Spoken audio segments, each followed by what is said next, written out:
we had a good suggestion that St. John's we should add to our marquee outside. Best popcorn this side of the Allegheny Mountains, right?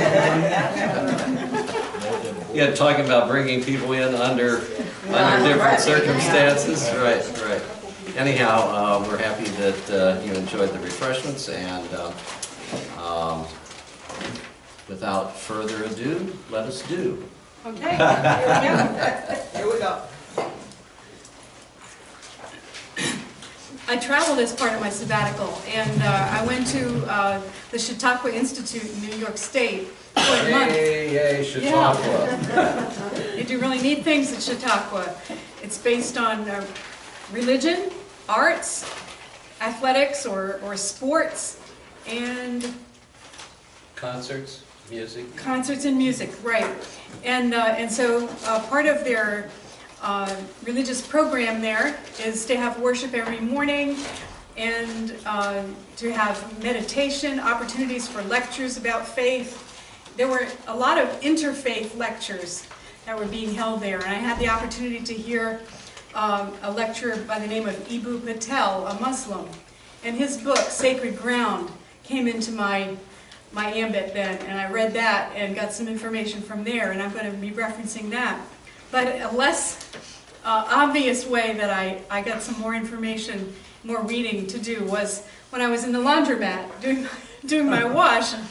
I ran into an educator from South Carolina, and I was telling her what I was studying about, and she said, "Have you ever read the book, The Spiritual Child by Lisa Miller?" I said, "No."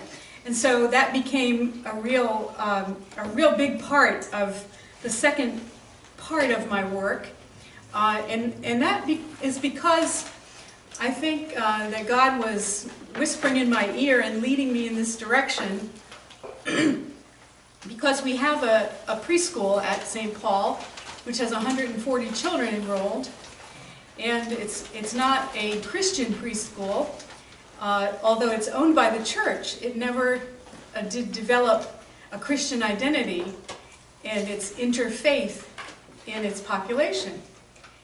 And so when I started reading about spirituality and the common denominators of spiritual life, I immediately started thinking of the preschool. It's called Children's Rainbow. And so I got into the work by Lisa Miller, The Spiritual Child, which was written in 2015, and it was on the New York Times bestseller list. And I'll pass that around for you to take a look. The first 100 pages are very heavy, scientific reading, very dry. But if you get through that, and you want to, and you do get through it, because it's so interesting. What's coming after that is really fundamentally wonderful. She speaks about spirituality in education. And spirituality cannot be reduced to simply values and teaching children moral values. A lot of times when I've had conversation with teachers at our preschool, they'll say, "Well, we don't want to introduce spirituality necessarily because the teachers are always teaching that. They're always saying, you know, be kind, and you know, Jimmy's having a bad day. He feels sad, so, you know, the other children will go up and be compassionate toward him, and so on. And so they don't necessarily think there's a way to formally engage in spiritual life with the children, but in fact, there really is. And if you look at the human development, there are two sides to it: the cognitive and the feelings. You can split it this way: thought, cognition, and head knowing on the one hand, and your feeling, spirit, and heart knowing on the other hand. Who wouldn't want to develop the heart along with the head of your child, right? Education is a mind, body, spirit collaboration, and it's not simply reducible then to teaching values to children. There's a capacity in a child and in every human being for connection with others. And this is fundamentally a spiritual connection. Empathy, union with others. And I think you'll get more of this when you get into your book on essential spiritualities. That spirituality is connective. And in a funny way, doesn't this really reverberate with our millennials who are so interested in connection with others and relationships? That's part of their spiritual life. They want to be connected. Kids really care for others. That's inborn within them. You don't have to teach them to be caring. I mean, you have to mold them when they're not caring and so on, but they have that innate ability to care and connect, and that's their spiritual DNA, you could say. Where does it come from? Or how does it get reinforced? A parental nod is the term that Miller uses. She says that this nod is a positive interaction. Could come from a parent when a child needs that assurance. Could come from God. Could come from relationship with another person. Could come from their higher self telling them, conscience, telling them what to do and how to respond. But the nod transmits love and a heart knowing and values and a relationship with God or a higher power.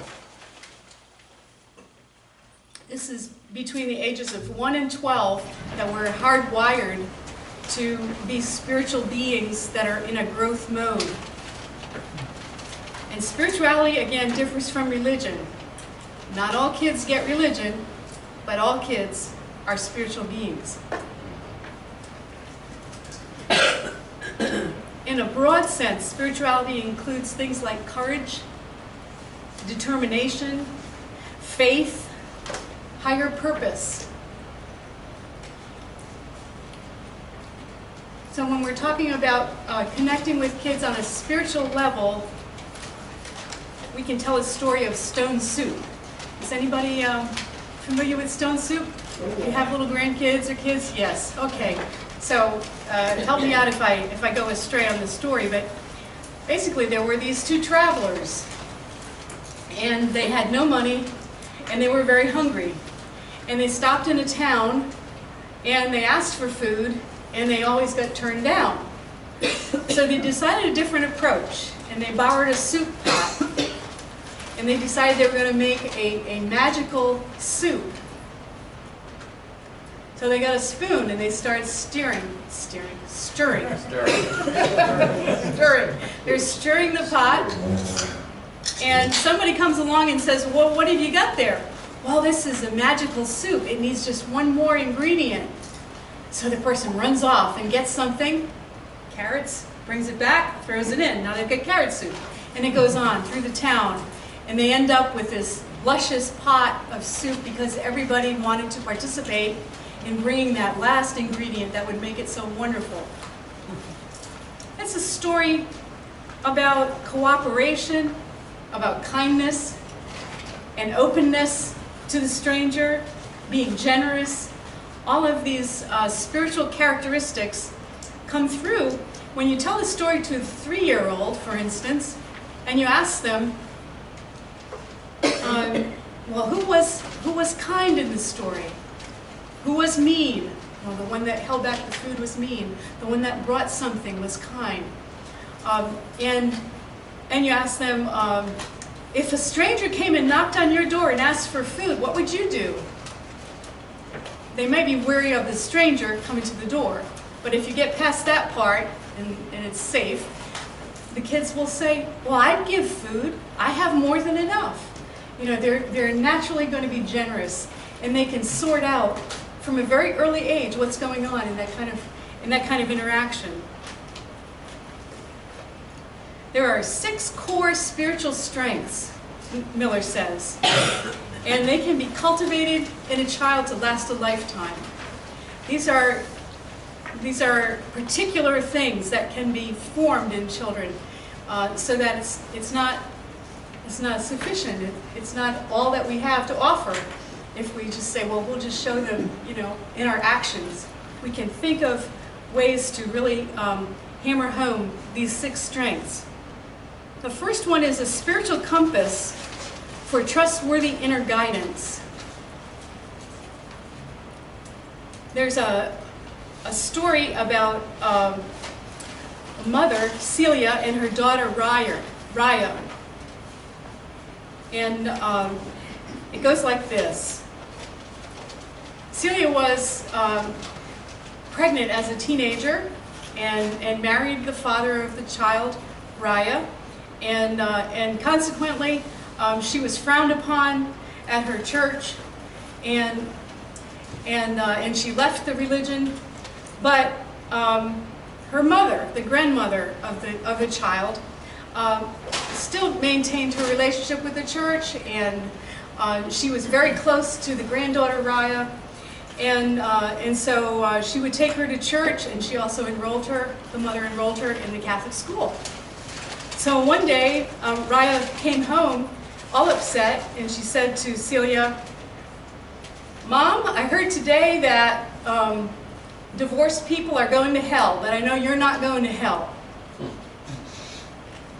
And this is a collision, of course, between the worst that religion can offer, a doctrine that is scary, punitive, judgmental, and a moral compass in little Raya, which says, I know this is not right. I know my mother's not destined for hell, and she can sort this through and follow her own inner understanding, her own spiritual compass.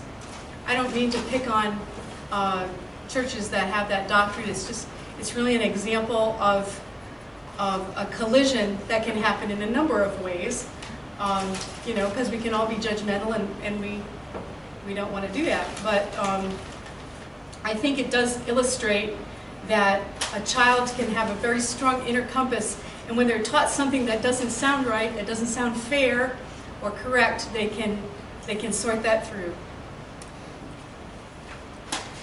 The second spiritual core strength is that children are hardwired to hold family as sacred and sustaining. Children are naturally drawn to how special their families are, and young children especially will experience their parents as knowing everything and as very loving and protective in a family that's nurturing. And this is the context for development of spiritual values. The parent and the family can gain enough importance and enough impact in a child's life to influence them even beyond the relationship. When the relationship has ended, it goes beyond. Liam was 10 years old when his Grandma Joan passed. And Liam and Grandma Joan had a very beautiful relationship. They were very close. And she would pick him up from school. They would make cookies. They would do homework together. They had all kinds of laughs and fun. On family trips, they would be out in nature together. And they were just inseparable. When Grandma Joan died, he continued to have a relationship to her. He would have conversations with her. He would talk to her, and it was, as he describes it, like a prayer that helps me when I talk to Grandma Joan. And she's there, and he would ask for her help. So just as many of us probably have had the experience of talking to a loved one who has passed, a child is capable of this kind of relationship, and it's sacred. And when this relationship gels in a person, family is the sacred bond that means that we will try harder in a relationship. We will be more committed to that relationship, that person, and try harder to make that relationship working and good. Also, we would be more forgiving and appreciative of family members because of the specialness and the sacredness of that bond. And it's an opportunity in relationship for spiritual growth. And this is true for all families that have some spiritual bearing, not just religious families. Think about it. If it's true for all families that have spiritual bearing, then it is more of a universal kind of experience.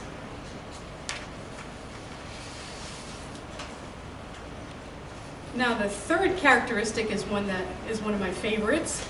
A spiritual community of church or synagogue or mosque, whatever whatever your spiritual community would be, is an expanded family of kindred spirits. Gives a child a place to be with people who also will cultivate spiritual values in them. And the Native American spirituality is an example of this, kind of a spiritual community where it's a place where people will engage in the native circles, in their rites, in their worship, in their ceremonies. They have a sense of place in nature. We also can have a sense of place in religious community, where we go to be together and engage in spiritual activity together. There's a sense of shared humanity in religious community. We were talking about this earlier, that you reach out in love with community service, food drives, benefits, meals, visitation, anything that is of a nature of serving another and being done by a family that joins together in religious community has a very strong appeal to kids, because they want to build relationships like that and build activities like that in their own lives. They're looking for relationships where they're loved unconditionally, where they have a relationship with God, and where they can engage with their higher self, reaching out to God and their spirit. Lisa Miller turns out here that she reveals that she is Jewish and was part of a Jewish community at Temple B'nai Jeshurun. One day her grandparents were, 4 of them, flanking her when she was in the seat in the synagogue, and they were at worship, and she looked up and she saw them, and she was brought to a kind of spiritual awareness where she was brought to tears by the beauty of it all, by their presence and the impact of the community on her life. It was a soulful kind of recognition on her part that stayed with her since she was 6 or 7 years old.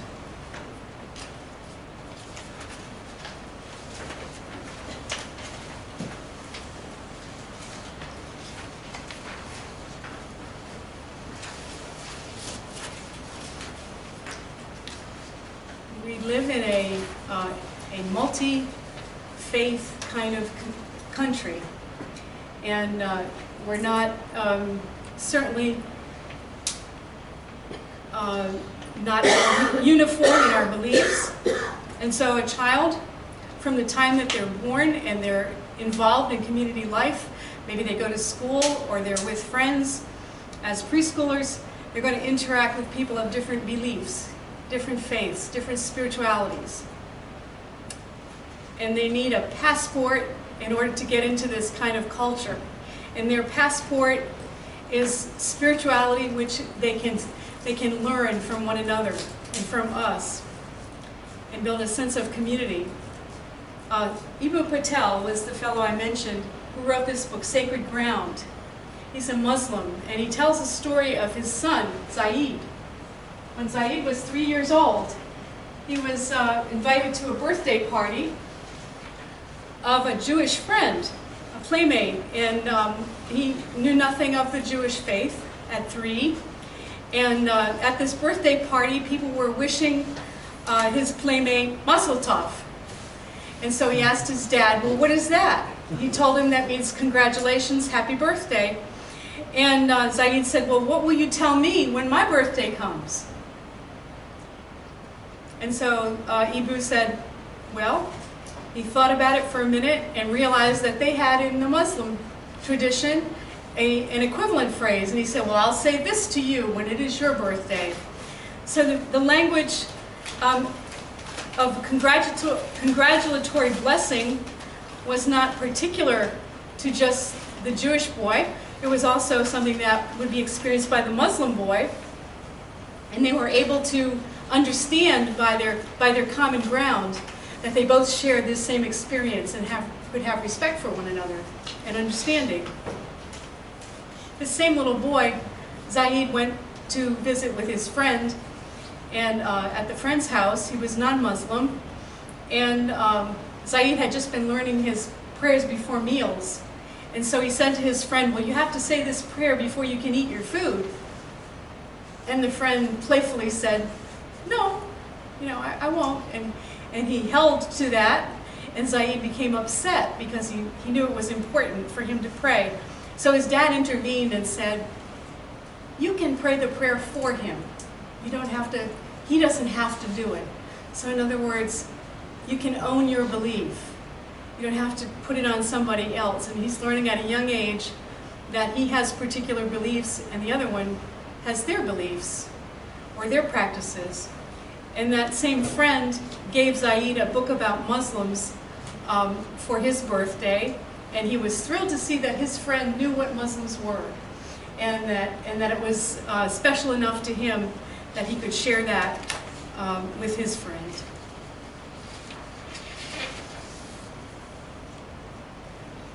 Spiritual agency is when you have the wherewithal to manage to choose to be good, to be kind and generous and helpful, even when you're in the midst of people who are being inconsiderate and nasty and selfish around you. Spiritual agency is when you move from a culture of love to a culture where it's not present, and you bring that love with you, and you're an actor on that stage in a loving manner.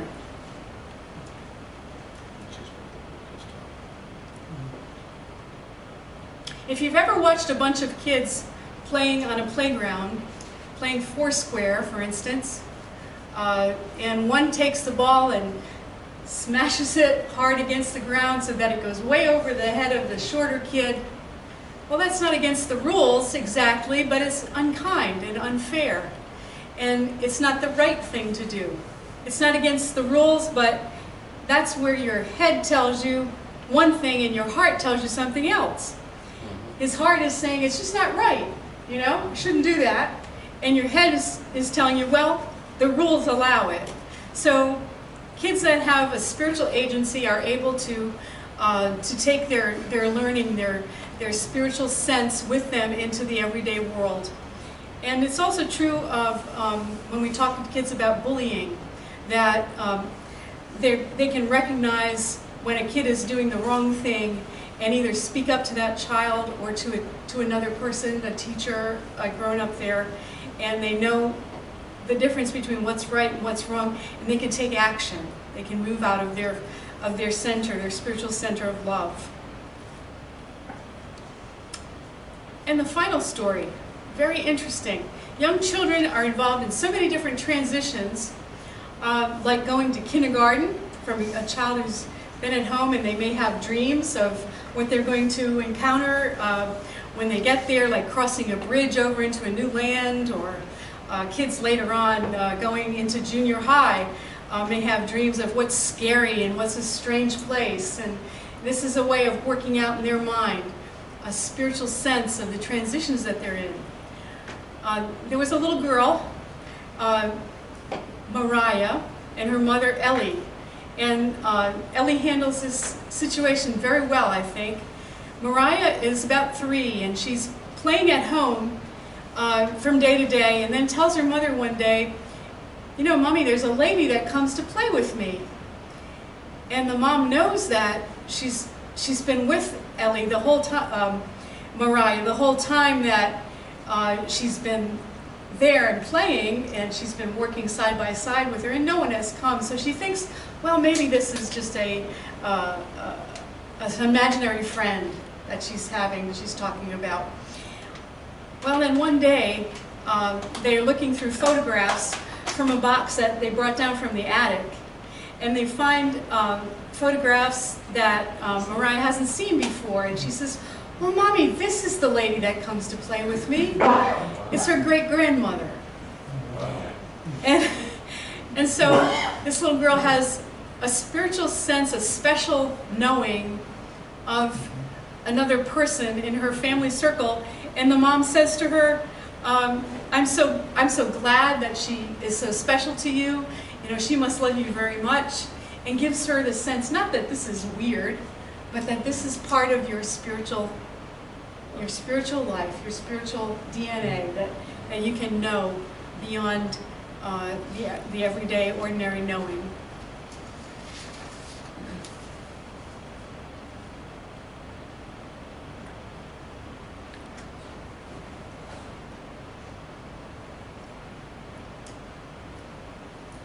So, I want to turn to some questions for you and have some discussion now. The question that's at the bottom of page 4 says, do you think there is openness to enhancing spirituality among unbelievers, humanists, spiritual but not religious, and religious? And I'll tell you where this question came from and then get your opinions and your ideas. I would like to take a spiritual approach to our preschool, knowing that we have interfaith families and we have no spiritual or religious kind of curriculum. This is a scary thing to the powers that be. But I think that there is a possibility to form some real bonds amongst the people in the school, amongst the children, amongst the parents, and to cultivate more spirituality. When I raised the question on a survey form, this question was taken off because they didn't want people to be uncomfortable about what would it mean to be an unbeliever, a humanist, spiritual but not religious, or religious. They didn't want the parents and grandparents to even have to think about those things. It might make them uncomfortable. What are your thoughts? Your thoughts about whether there is a possibility and openness in terms of spirituality in a situation like that? I would think personally that it doesn't matter the label, whether it's unbeliever, religious, whatever. I think you get to know the person, let that person know you, and then dialogue can start at that. Mm-hmm.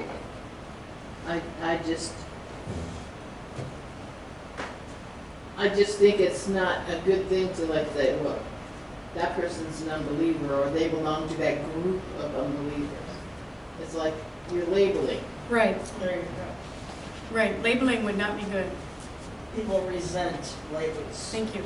Sure. That's one of the worst things you can do is label people. That just creates some. And then you're kind of assuming that that's where they're at.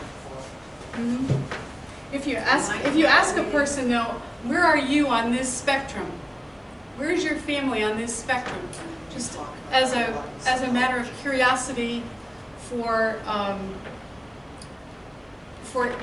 being in conversation about spiritual matters. Do you think that is off-putting? I think that one of the problems might be that a lot of people don't realize what you mean by spirituality. They think religion. Yes. Yes. Yes.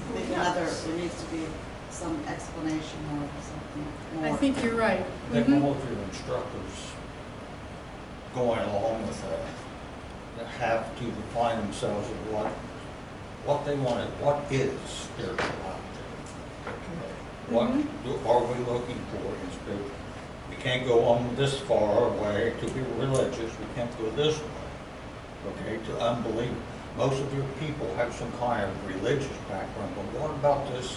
What are the aspects of general spirituality?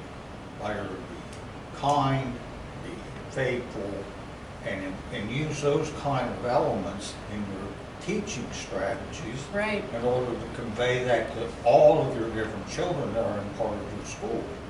You can't just say, well, I can take this one and this one and cherry pick it.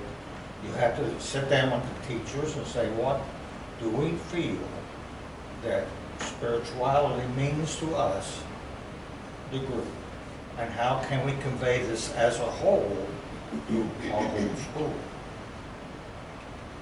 No. I say once I upload this to YouTube, offer it to all the families, so Well, I'm doing a presentation on Thursday to the families. Oh, good, yeah. Yeah, I think this builds the trusting relationship, to hear that, and then to have the questions and be able to interact, even ask, so they can actually define some of the words that you use. Right. I think asking them what their needs and desires are that are not tangible. Because we all need sustenance and clothing and those sorts of things. What in your life at this point are your needs and desires? If you desire a more loving relationship, you desire whatever those things are, you need to ask them what they are, because you can't assume that you know what they are. Right, right. Yeah, I agree. I think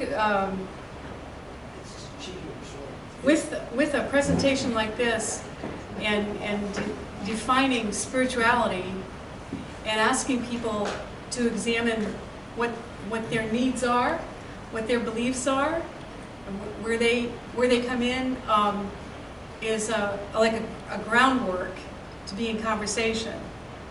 I was hoping that I could have that presentation and that conversation and then engage them in asking questions. Are they interested in this kind of development with the preschoolers and their families?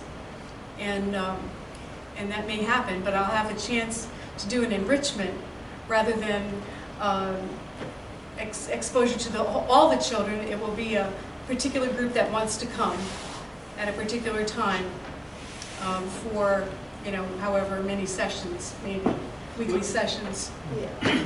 Would it be? Yeah. I am pre-boomer, Okay. and I have a different concept. To me, spirituality is intensely personal. It's not corporate. I think I would put a different word for spirituality. It's bigger than any of us. I mean, it's beyond. To me, spirituality is like one step down from God. It's my relationship with God.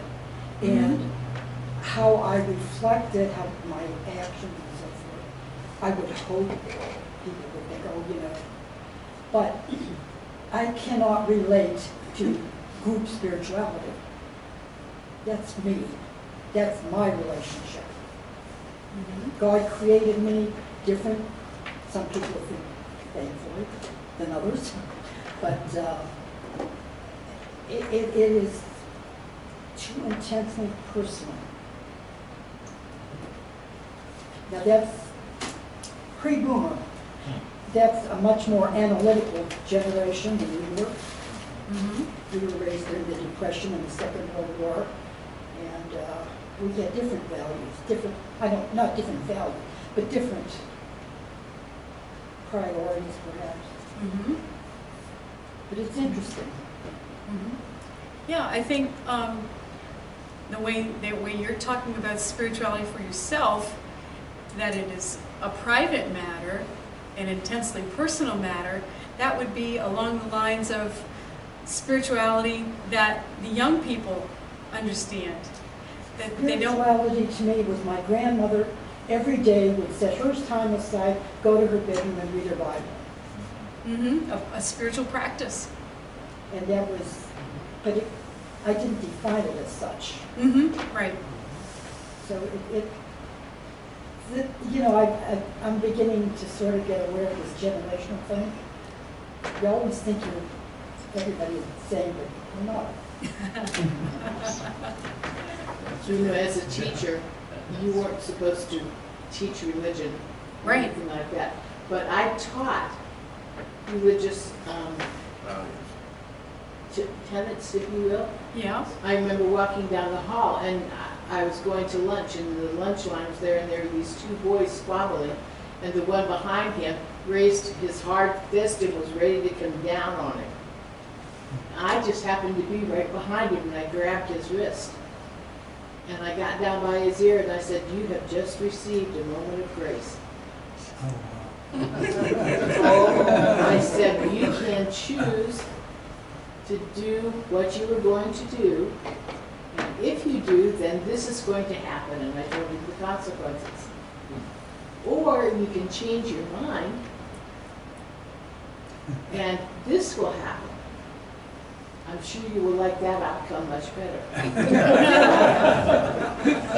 Your moment of grace is just about over. So it's up to you to decide what's going to happen. I let go and said, decide well. Yeah. Good. Yeah, good. Yes, what's the name? And a little girl up further on down the line looked at me and started smiling. She goes, my daddy tells me that Jesus says we're supposed to treat others like we want to be treated. There you go. Yeah. There you go. And I said, you have a very smart lady. Lisa. Okay. One thing I noticed, okay, I'm in my early 50s. When we were confirmed, there were probably something like 10, 12 of us. All our parents made us go to church. After we were confirmed, I think there were 5 of us who continued to go. I look around now, none of those people go to church. Most of my friends who went to church at other churches do not go to church. Of my close friends, none of them go to church. None of their children are church. And they all look at me and are like, why do you continue to go? Why are you interested? And I even look around our own church and I think, I'm one of the I think there's maybe a couple people my age who I see occasionally. I don't understand it. I don't understand why they all broke off with any type of religious affiliation. They can't understand, why anyone would continue to go. They're all just, oh, I don't need that. And it's They may not even call themselves spiritual. no, You don't not know. anymore. Mhm. And they believe in God, they say. And There. their children say they believe in God. Yeah. But that's the furthest they take it. Yes. This may not give you a lot of time because you're going to do this Thursday. Mhm. I ran an after-school tutoring program for Edison Eve Youngstown for 17 years, Mhm. based on social emotional learning. And there are programs out there, I'll give you just one tiny example called Woodsy Owl. And Woodsy Owl will get himself into some difficult situations. And the children as a whole were to react as to how they personally would respond to these different situations with Woodsy. And they would draw pictures and those types of things. But what it taught them is they had an interchange of ideas and how we are supposed to react and act in similar situations. And so I know it's a big, SEL programs are rather expansive, but if you have an opportunity to read any part of that, it certainly will introduce the children to thinking outside of the box and how to react. And it's like I used to say, what goes on in your home goes on in your home. What goes on in school and here is the same, and what goes on outside these doors is what goes on between the school people. What goes on in your home, I can't change, but I can change you. Mm. Spoken So like if a you real have an educator. Yeah, if you have an opportunity, actually I was in dentistry for 30 years. If you have an opportunity to study the SEL program format, please do. SEL. Okay. So it's like a second Good. Pastor, when you're getting ready to talk with the preschool parents, are they anywhere aware of the content of the sharing or so? Because As I'm thinking, it may be easier to kind of lead into that by having 2 or 3 questions before, like asking, how do you and your family celebrate, the holidays? Or how do you spend the weekend between the weeks getting prepared for the next week in the preschool? Which then would give you a kind of a background of where they are in that grouping. Because I don't, as a parent, I'd be defensive if I was to be put into one category or the other, as a non-believer or a humanist, and also you'd be feeling I want to be part of the peer group, and and I may not be of any of that, but the people that I want to be with are here, so I'll just say that I'm with that. And so it really wouldn't give you a true sense. Are you looking at people being stigmatized by what family or what position they belong in? Is that what you're asking? I don't think you don't want them to be defensive, like, but it gives you a great opportunity to say, when we go to church on Saturday, we go to the synagogue, and we don't have different things, or when we go to the with the Iman, and it kind of gives you an idea of where they at on those particular ones. It says, well, we go to the lake and we show back up on Monday. It kind of gives you a little bit of an idea of their background. Yeah, take it one step further and just go, basically, what's a good person to you? Basically, what makes a person bad? What is a loving family? What is love? Because then you're going to find that common ground that you can build on to get into spirituality without separating them into anything. Right. And then nobody can take offense to I it. got it.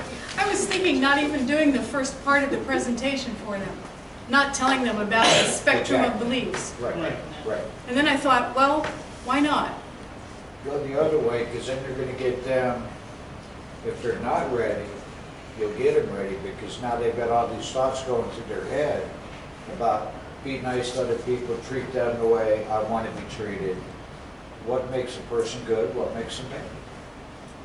Then you've got the basis for the spirituality. Then they're going to understand it better and not be so offensive to it, I think. Because then as you tell them, well, this is really, what you everybody has just described is spirituality. Exactly. And they didn't know it. Now they've got the name for it. Because like you said, you give them that big name, they're going to go defensive on it. Yeah, you start off with these categories versus. My break wore out. Yeah, so you throw out categories versus a. Yeah. It's kind of like when we talked before, like with the rabbi, he never really answers the question. Yeah, categories Exactly. versus, it's a definition versus Right. category. Brings it back to you, and You get the answer. yes. That's right. Oh, yeah. Yeah, definitely. Lorraine? I was just thinking if you were saying this, I've dealt with different, they would just block it out. They would think, why are we going through this stuff? It wouldn't be, they couldn't relate. They couldn't see any purpose in this, and so they would right away kind of tune it out. Okay. Not be open, because we're all here because we do want to be open and learn different things. How many years have we been working at this, to get to a certain point? But in our schools, social studies and English all have a portion about religions. Oh, yeah, I believe in that too. And the idea is that we come to understand one another because we have to work with one another, and we don't want to disrespect one another, because that's part of our spirituality. And maybe that would be part of the introduction. We want to speak of the spirituality because we want to give value to you and respect you, and we want the kids to grow up that way and not be afraid to speak of their faith with one another, and not be offended if somebody says, when you showed me the sole of your shoe, that was very offensive, you know? Yeah. Because most of us wouldn't know that that's offensive. But, you know, because we live in a world with many different faiths and religions and customs and understandings. But she's dealing with preschool children, and so you have to deal with them on that level. Yes.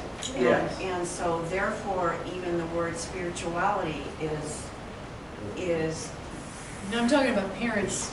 and parents. I'm talking about meeting with parents, Only parents. meeting with parents whose children would be in the preschool age group.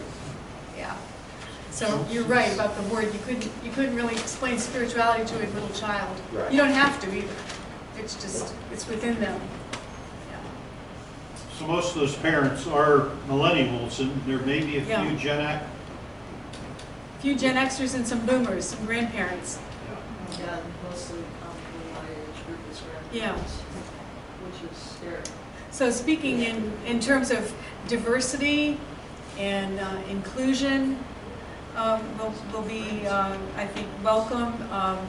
That, you know, we celebrate the diversity of this school, and spirituality, after you draw out what it is to them and their practice of it, then kind of name it, and then go from there for conversation. What do you think about the idea of having various introduction to religious holidays in the program? Like, We did that in third grade, when I taught, that's what we did, and usually came toward the winter holidays and stuff. So we discussed each of them, and one parent came in who was Jewish, and she made some foods they used at Passover for the kids to experience.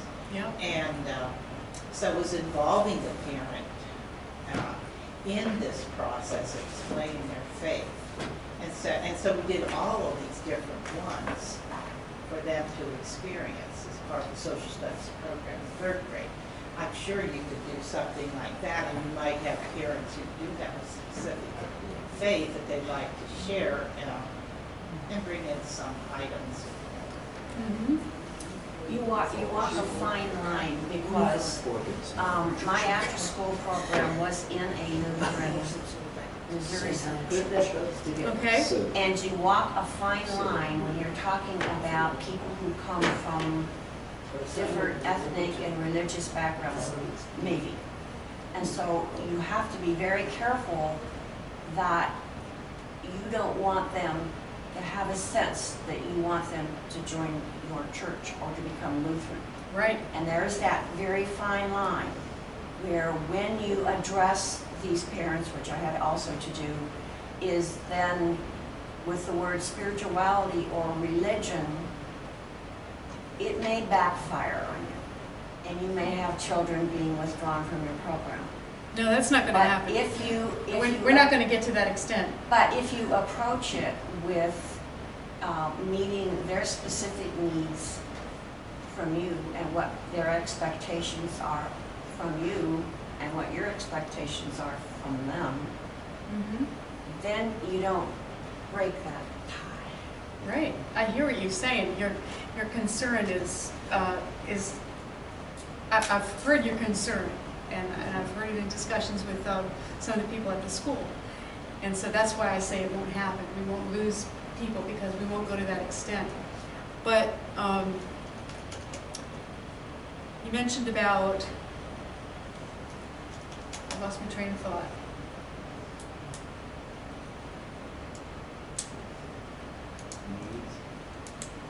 was it? Needs, what are their needs or their expectations? Yeah. Oh, offering a religious program, a program option for kids. I offered for 3 years in a row Bible story time, and there was good attendance. Parents and grandparents brought the kids morning, afternoon, whenever we had it, and it was an option that they had to come after the school day was over. And always there would be Muslim parents coming with their kids. They go by, and I would always stand at the door of the sanctuary with puppets and engage the kids and just talk to them, and then invite them to come in for the Bible story. And then the mom, she was, I could see the confusion in her, or the mixed feelings in her about going to hear the story, and I remember one time saying, well, it's a story about the creation of the world. It talks about fishes and the sun and the earth and people, and that's because she was wondering what was the story about. And then I realized this is probably not her heritage. This creation of the world and her heritage may go a very different direction, So I am particularly aware of the diversity of the group, and that it can't be something that singles out one group as not belonging to the larger group. When we have programs for everyone, they have to be inclusive for everyone. Yeah. Having that opportunity at the different times to either bring food or such of your culture background or your religious background, that gives them an opportunity to share and say, why you got these matzo balls? Or where'd you get those from? It's from my great-grandmother who came from wherever. And, then it lets them open up. But again, food, it's a fun thing. And everybody gets another opportunity to share and get involved. Well, we used to do that, especially in Girl Scouts every year. The old brownies, juniors, we did that every year. Back in Yes, like- Kevin. I would ask you one favor. After this is all done, let us know how it came out. Okay, I'd be happy to do that. I will report. Thank you for letting me pick your brains. When my son, who's now 46, when he was in kindergarten back in Bexley, he was in the school system there. And in kindergarten, every week they introduced a different food, and they had to try it, just one taste. So all those weeks you could get different foods, and they also had parents bringing. Somebody would volunteer to whatever food it was to make a dish with it, and then they had at the end of the year kind of like potluck, I guess. But along the way, they would have different people come in because Bexley is a diverse area there. They would explain some of the traditions or backgrounds of that food. That's 45 years. Well, he's 46 now, so that's 40 years ago they were doing that in kindergarten. It was a neat experience that he was able to have, as well as a different artist every month came in. It was a big school district, Columbus, everything else. They just did a lot of neat things that year.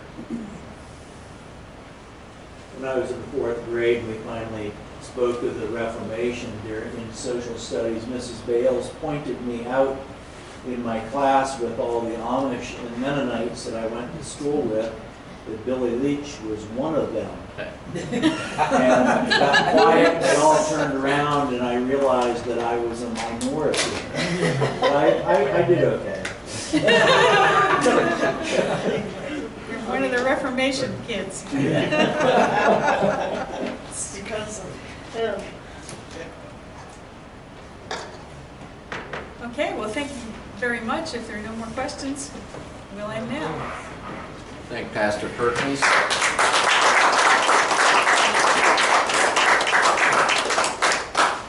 Well, that was a really interesting session. I I particularly appreciated the fact that Pastor brought out the fact of the kind of innate spirituality of children. And I think that's a really interesting touch point for us to think about, because we all began as children. Amazingly, we were all children at one time. Which means is that we've had a sort of natural orientation to spiritual values even from the earliest years. And the problem, I think, as we've read with Dr. Walsh's book and we've talked about, is that sometimes as we grow and mature, that spirituality gets kind of pushed aside or overlaid by a veneer of all kinds of stuff, attachments, as he talks about.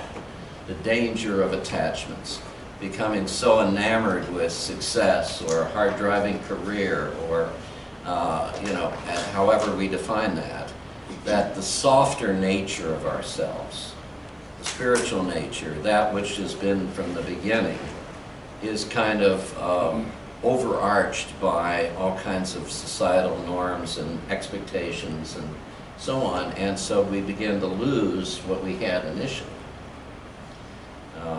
And I think as Dr. Walsh will talk about in the book, and we'll talk further when we meet in 2 weeks, the objective of the great religions, including our own, is to get in touch once again with that which has always been from the beginning.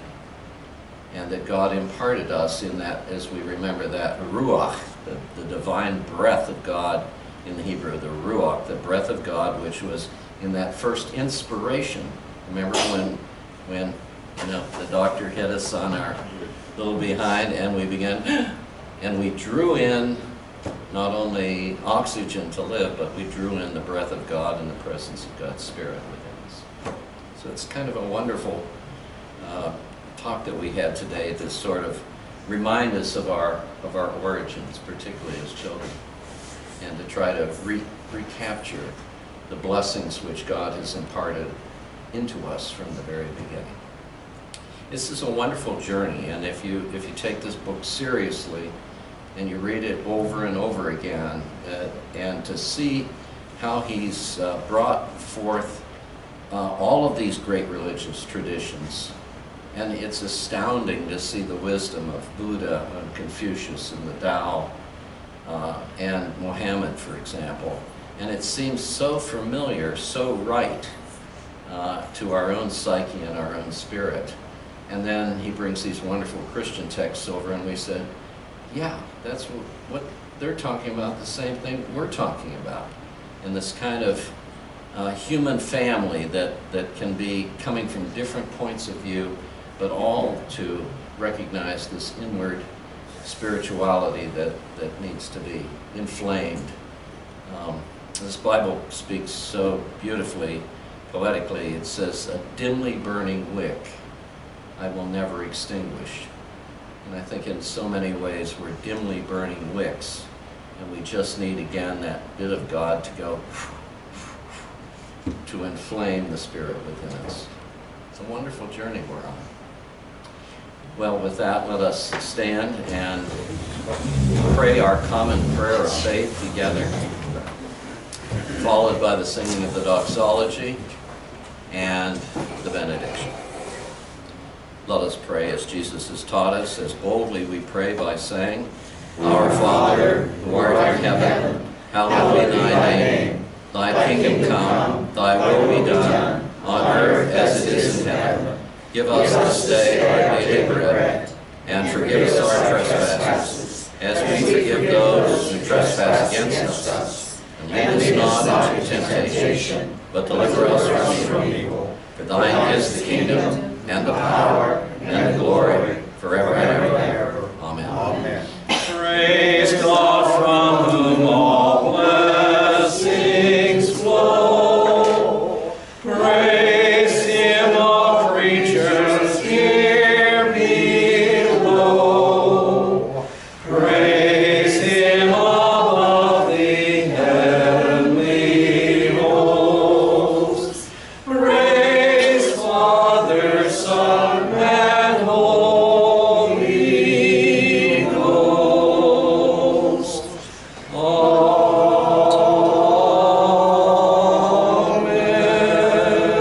Amen. And now go forth into the world in peace. Be strong and of good cheer. Render unto no man evil for evil, but always hold fast to that which is good. So may the blessings of God the Father, God the Son, and God the Holy Spirit bless, preserve, and keep you all this night and forevermore in his abiding peace and his eternal love. Journey well, my friends. Journey well. How was, Yes. is this your? Oh, gosh, it was so fun.